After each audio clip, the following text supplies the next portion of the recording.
Most folks in Chiefland, Florida, probably drive right past the old correctional facility without giving it a second thought. It just looks like another forgotten building getting swallowed up by the trees.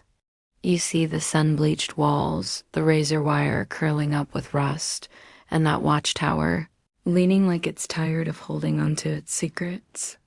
The state officially shut it down back in the late 90s. They said it was because of budget cuts, but anyone who lived here back then knows better. We all remember the sudden, frantic lockdowns, the unexplained evacuations in the dead of night, and the ambulances.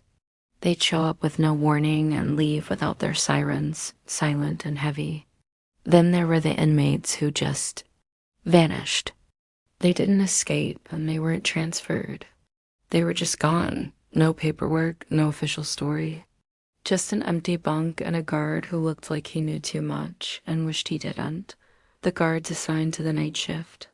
They almost never lasted more than a couple of weeks. The few who stuck around would never talk about what they experienced. They wouldn't talk about the low voices they heard whispering from sealed-off cells or the phantom footsteps that echoed down empty hallways. They definitely wouldn't mention the clang of heavy metal doors that hadn't been opened in years. Its official name was Chiefland Correctional, but the locals had another name for it, the Hollow. Because once you went inside, that place had a way of swallowing you whole. Not literally, of course.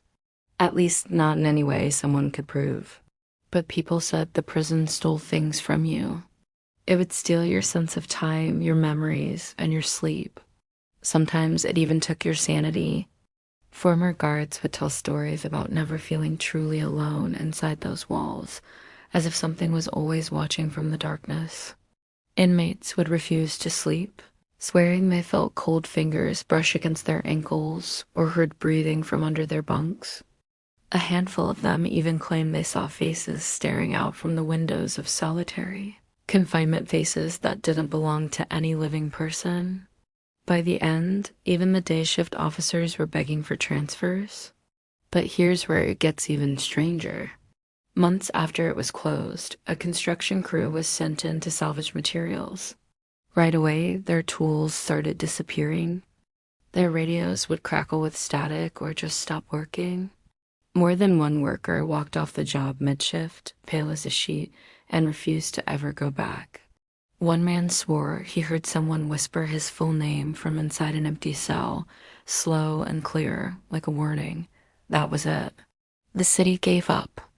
They put up a fence, slapped on a no trespassing sign, and just left it to rot. Some places just die and fade away. But the Hollow, it never did. It just got hungrier. Thanks for watching. If you're fascinated by places with dark histories like this one, make sure to subscribe for more stories. See you next time.